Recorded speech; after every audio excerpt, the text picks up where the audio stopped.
In this video, we'll create two API endpoints where we search, sort, and paginate products using NestJS.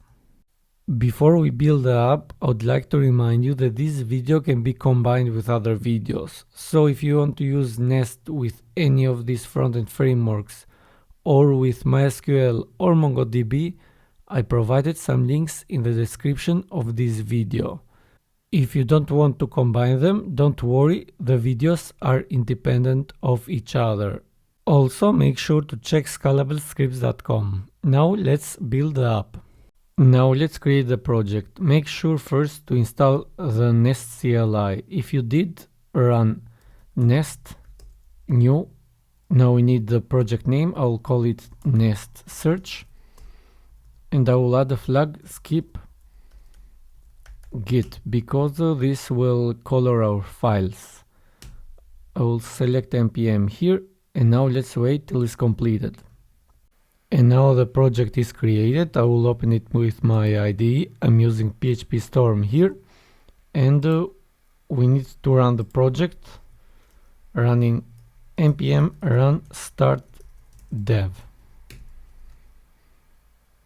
So this will run our Nest project on port 3000, so localhost port 3000, and as you can see we have hello world here, but I don't want to use port 3000. I will change it, go to main.ts, I will change it to port 8000. Now I will save it, and this won't work. Let's go to the port 8000. So we successfully ran the NestJS project. Now let's make some other changes. So we have a app controller, app module, app service here, where we show hello world, but I will remove these two, and I will remove it here and here also. And what I will do, I will use the Nest CLI, Nest generate. We need to generate a new module. I will call it our product. So in this product folder, now we created the product module. Also, the product module will be added automatically to our app module. So we create the product module, also we update the app module. Now inside there we will create also a controller product, and also a service product again. So I'll remove also the spec files because we won't use them, and this will update also our app module here. So I will have problems with my formatting, and what I will do is I will change this.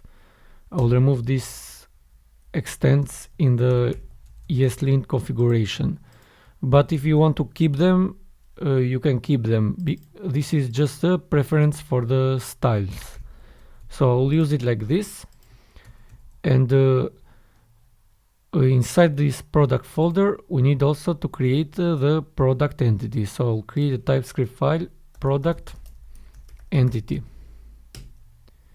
and let's create the product entity. So export class product, not product entity, and this class will have an ID as a string, title as a string, description as a string, image as a string, and also price as a number.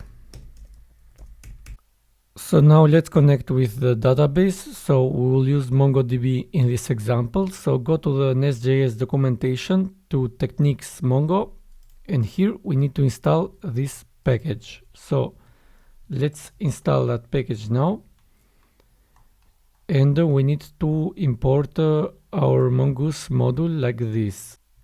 So let's go to our app module.ts, and here we will add the Mongoose module. So let's also import it. And our table will be nest search, I will call it. So that's it basically. I will add here another flag because I want to auto create a database once we start. So we added this flag, and now what is left is to go to the entity and convert this to a schema. So let's add here schema. We need to import it from NestJS Mongoose.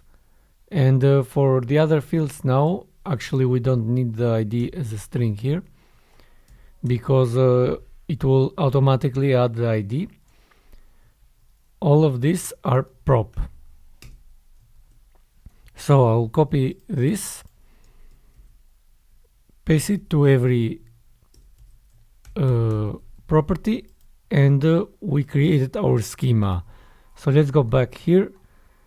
This is the schema that we created.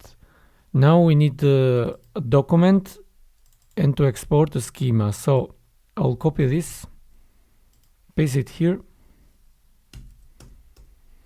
So this is not a cat, so I need to convert it to product. Document is product and document. Let's also import document from Mongoose. So we exported a document, and now we need also the schema, so I'll create it directly. So export const product schema is equal to schema factory create for class, and we will add the product here. So we created the product document, the product, and the product schema. Now we have to use those in our product module. So we will add imports here. It will be an array, and inside we'll add Mongoose module for feature. I'll put an array here, and this will be an object with a name, will be our product name. So this is the name of the document inside Mongo, and the second value is the schema, which is our product schema. And that's it. So we configured successfully Mongo. If we go to our server, so everything is running successfully here. So now let's return all the products in our product controller here. But first we have to go to the product service. Here we have to inject our model. So in the constructor, we will add inject model product name private read-only product model, and this will be a type of model of the product document. So we got the product model here, and what we will add is the function find. So I'll create an async function find. This will have some options, and we will return here this product model find, and we'll pass the options, and we can execute in the end. So that's it. Now in our product controller, first let's change the prefix. It will be API/products, and let's add our first route, which is the frontend. And we need to add the decorator here. This is a GET request to frontend. Let's import also GET. So this endpoint will be API/products/frontend. And in the end here, so I forgot to get here the product service. So in the constructor, add here private read-only product service. So we added the product service. Let's return this product service find. And the options are none, because I will put an empty object here because we want to return all of them. But we know for sure that this will return an empty array because we don't have any data in the database. So let's test this endpoint. To test the endpoint, I will use Postman, so make sure to install Postman before testing the endpoint. So it will be a GET request to HTTP localhost port 8000/API/products/frontend, and we returned an empty array here. So now we can query the database, but we need to seed our database first. So to seed the database, we will use this package NestJS Seeder. So let's install it. NestJS Seeder. Now that we have installed, we added this package, let's create another TypeScript file here, which is product seeder. This seeder, we need to export class product seeder.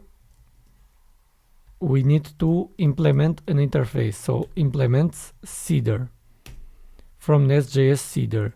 This seeder will require two functions to be implemented. So drop and seed.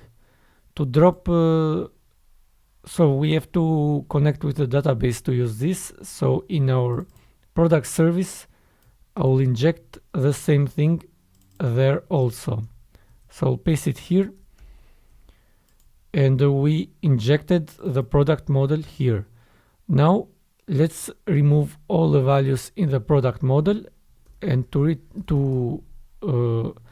remove all the values, we have to call this product model delete many, and I will pass an empty object here because we want to remove all of them.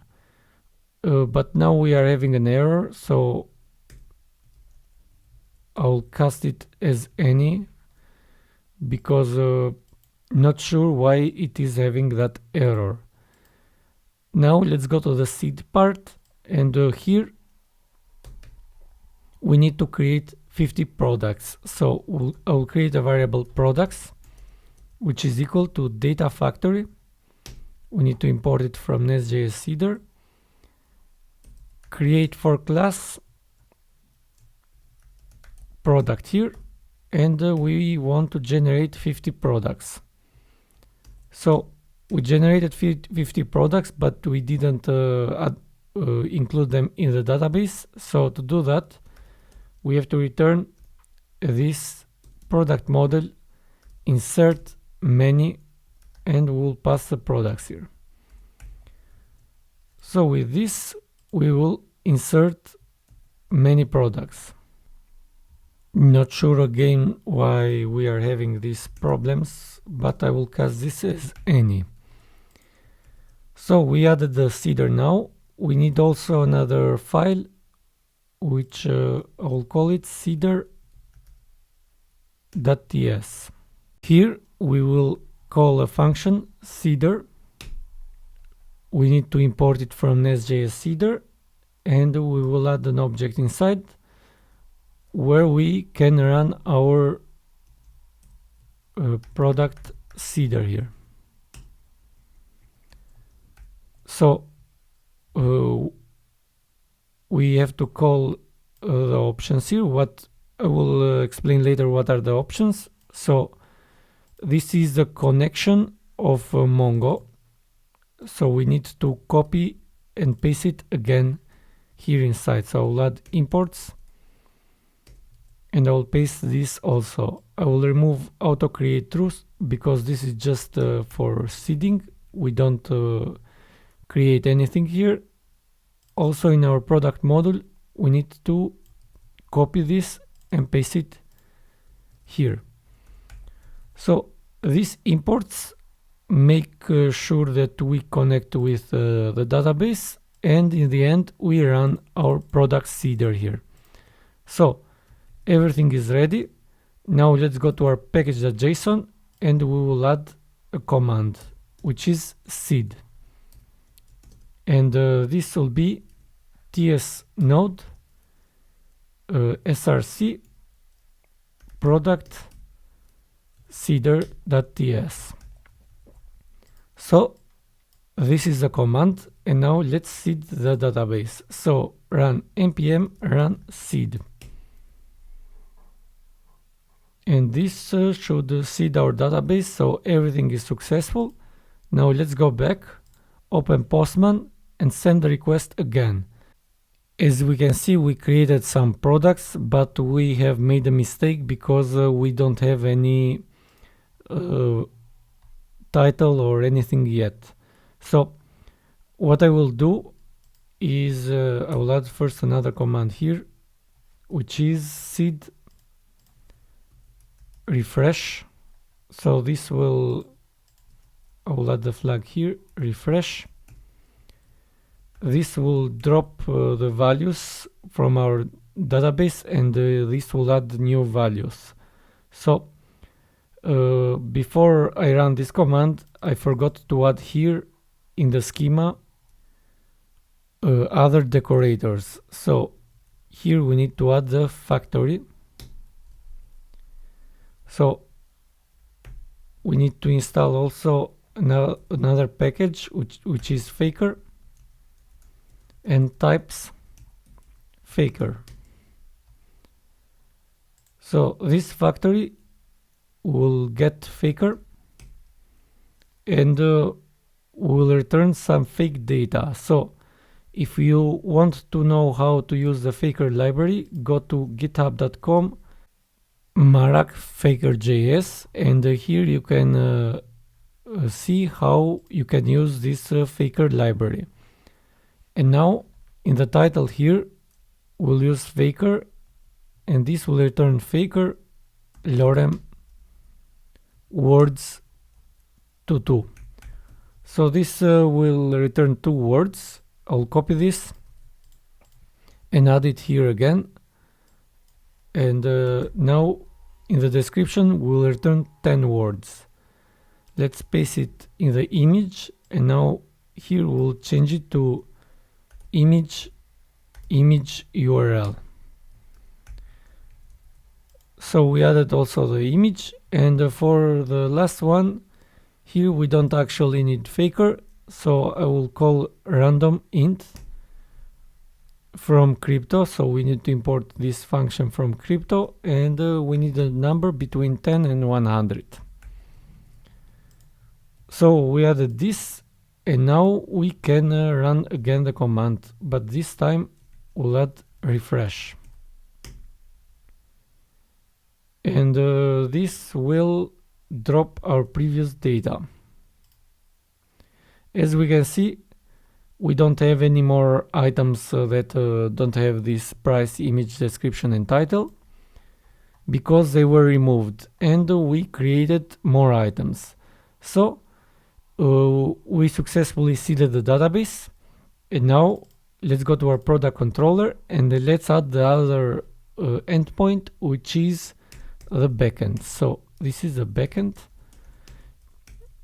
and the backend endpoint, let's add also the get request to backend. The backend endpoint will create a variable options, which will be an empty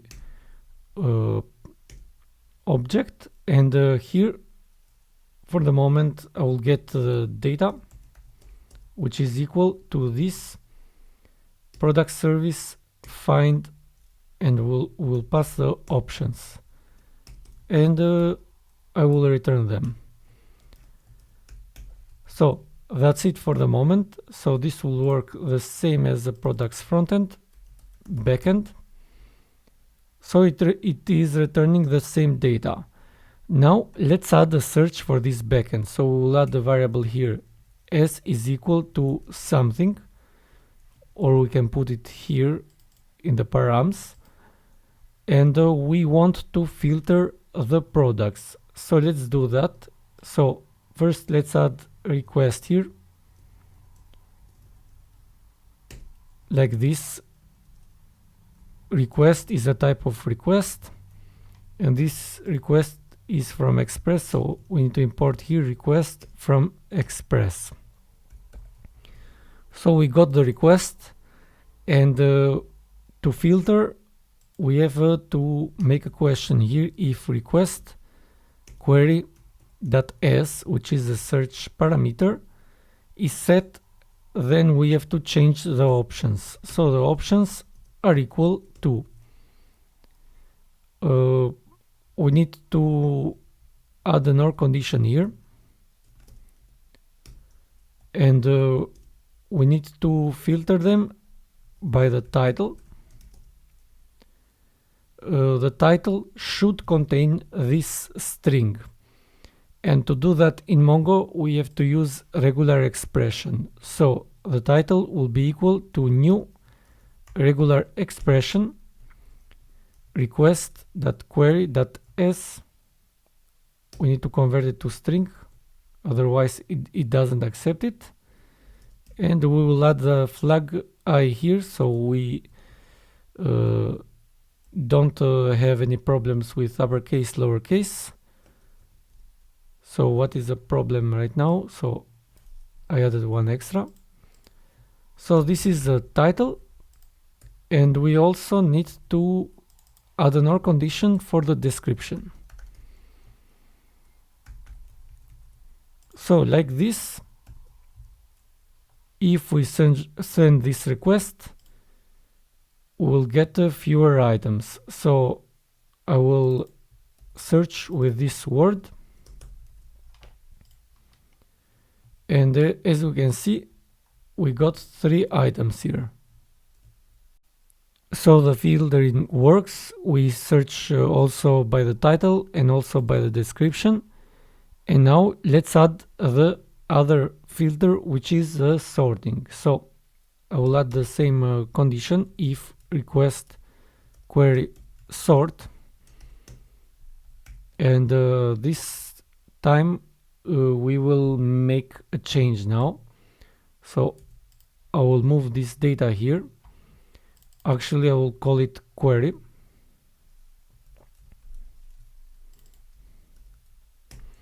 because to sort, let's go to the function here. We have to call here, after find we have to call sort, and we have to make some changes here. And the first change I will do is I will remove this exec, and now that I removed exec, we have to add it here on the front end. When we find, we have to add exec here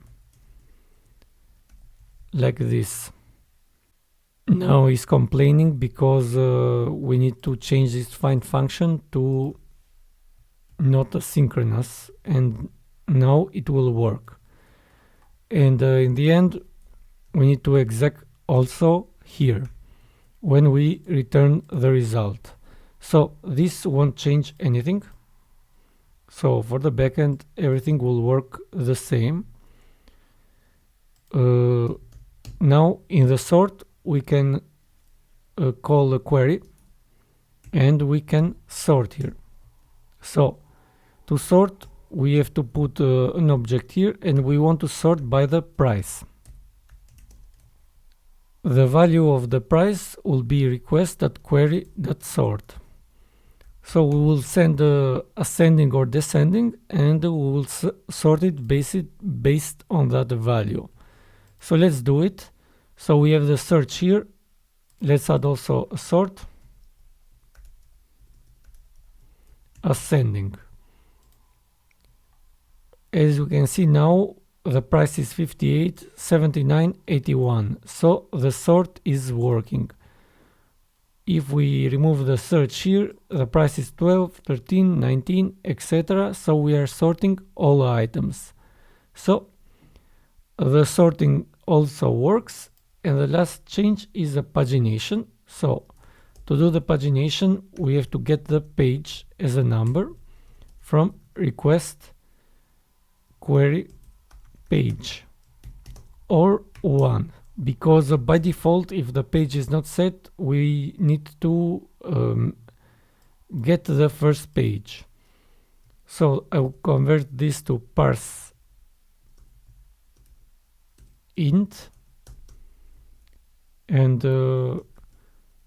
this still is having problems, so we have to convert it as any.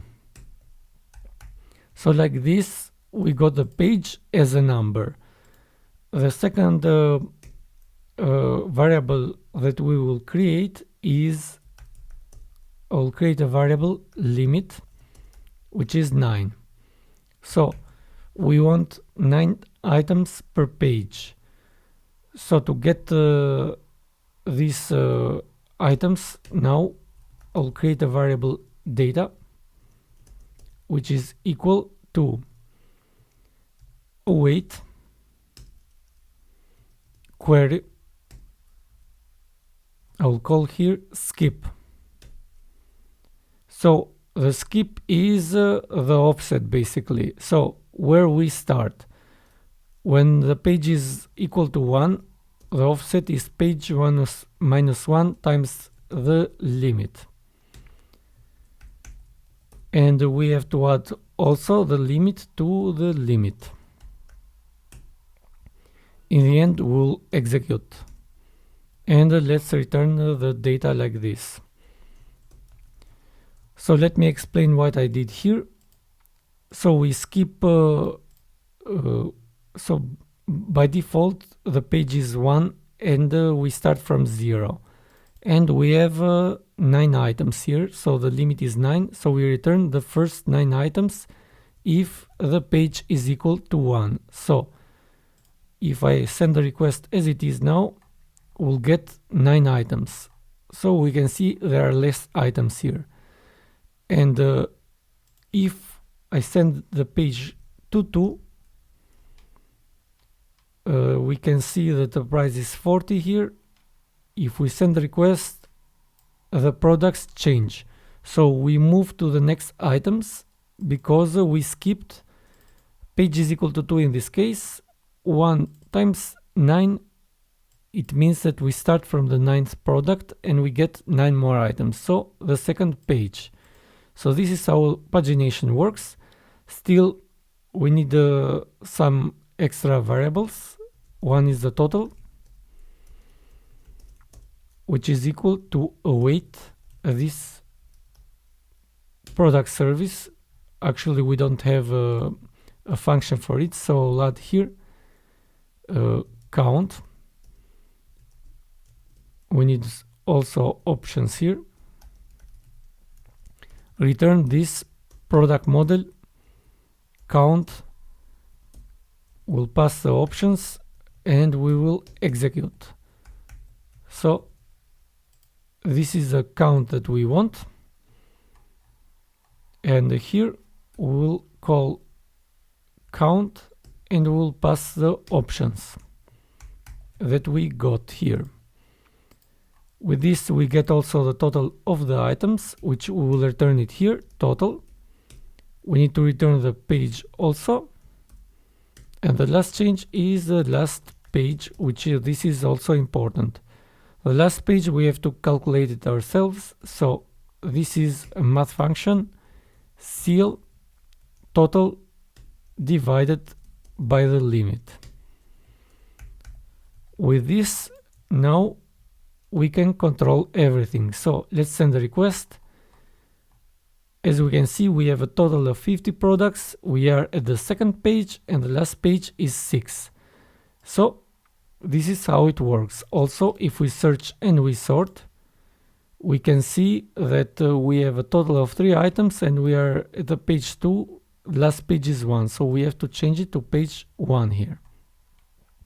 So this is how pagination works. Let me add one last change, which I forgot. And the change is to enable course here. So app enable course, and we need the origin of our frontend, HTTP localhost port 3000 if you are using React, 8080 if you are using Vue, and 4200 if you are using Angular. So this is important for the frontend because you will encounter course problems if you don't use this. And course is that our frontend uses a different port than our backend, and the browser will prevent that. And now that we added this, we completed our tutorial. Thank you for watching this video. Please like, share, and subscribe. Thank you.